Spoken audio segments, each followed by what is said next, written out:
नमस्कार मंडळी, स्वागत आहे तुमचं आपल्या यूट्यूब चॅनलमध्ये। आज आपण मस्त अशी नाशिक फेमस कढी बनवणार आहोत। ताकाची कढी बनवणार आहोत। तर झटपट होते, खूप टेस्टी होते मैत्रिणींनो, नक्की करून बघा। तर झटपट होणारी नाशिक फेमस कढीची रेसिपी मी तुम्हाला शेअर करते। कढई ठेवून घेतलेली, तेल टाकलेलं आहे मी। तेल कडकडीत गरम करायचं। कोणी कोणी मैत्रिणी याला तुपाची पण फोडणी देतात, छान लागते कढी। तेल टाकून घेतलेलं आहे। जिरं मोहरी टाकायची आपल्याला। जिरं मोहरी छान अशी तेलामध्ये तडतडून द्यायची। त्यानंतर याच्यामध्ये आपण टाकणार आहोत हिरवी मिरची आणि लसूण मी ठेचून घेतलेला आहे। खलबत्त्यामध्ये जरासा ठेचून घेतलेला आहे। नंतर टाकलेला आहे कढीपत्ता। छान अशी खमंग आपल्याला फोडणी द्यायची कढीला।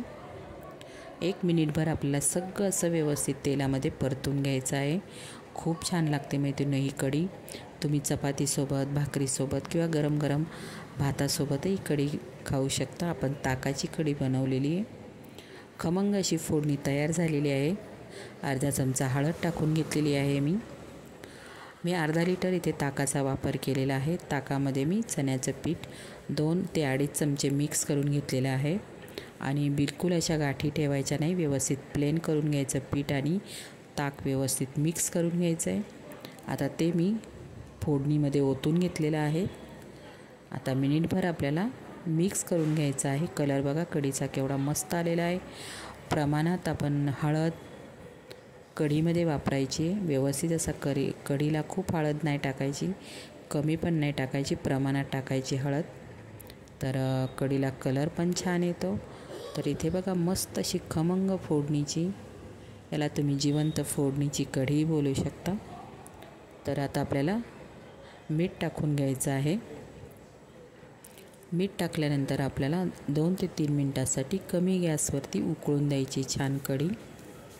तर तुम्ही माझे व्हिडिओ कोणत्या शहरातून गावातून बघतात मैत्रिणींनो, नक्कीच एक कॉमेंट करा मला।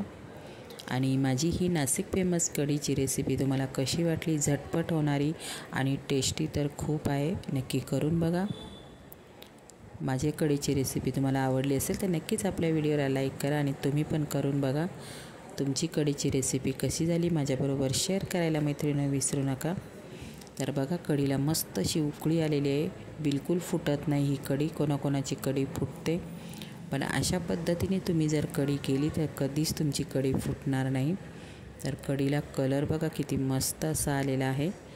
आता 1-2 मिनिटांसाठी आपण कढी कमी गॅस ठेवायचा, नाहीतर कढी पूर्ण खाली जाणार। कढी उकळत असताना गॅसजवळच उभे राहा, नाहीतर कढी तुमची पूर्ण खाली जाणार। तर आता आपल्या कढीला मस्त अशी उकळी आलेली आहे। आता मी उकळून घेणार आहे, बघा तुम्ही किती मस्त अशी कढी तयार झालेली आहे। आता ही कढीमध्ये उकळून झाल्यानंतर आपल्याला, तर मी आता ही गाळून घेणार आहे। सगळं काय होतं माहिती आहे, आपण जेवताना सगळं येतं, कारण आपण तुम्हाला जिवंत फोडणीची कढी पाहिजे असेल तर नक्कीच अशी करून बघा। आणि आपल्यानंतर शेवटी सगळा अर्क उतरला जातो। तुम्ही बोलाल गाळून घेतली, पण सगळा अर्क आपल्या उकळतो तेव्हा कढीमध्ये उतरलेला असतो, त्याच्यामुळे गाळून घ्यायचं आहे। नाहीतर जेवताना कढीपत्ता येतो, मिरची येतं, लसूण येतं, मग बरं नाही वाटत ते। आता बघा मी गाळून घेतलेली आहे। आणि आपल्याला वरतून शेवटी आपल्याला कोथिंबीरचा वापर करायचा। छान अशी गावठी कोथिंबीर बारीक चिरून घ्यायची, वरून आपल्याला कोथिंबीर टाकायची आणि मस्त गरम गरम भातासोबत, चपातीसोबत, भाकरीसोबत चुरून खाऊ शकता। मैत्रिणींनो, तुम्हाला हा माझा व्हिडिओ कसा वाटला नक्कीच कॉमेंट करायला विसरू नका। आणि तुम्ही पण करून बघा। आमच्याकडे अशी बनवली जाते कढी, तुमच्याकडे कशी बनवली जाते नक्कीच मला शेअर करायला विसरू नका। मला नक्कीच कॉमेंट बॉक्समध्ये सांगा की आमच्याकडे अशी कढी बनवली जाते। कसा वाटला video? Like, share, subscribe. Bye.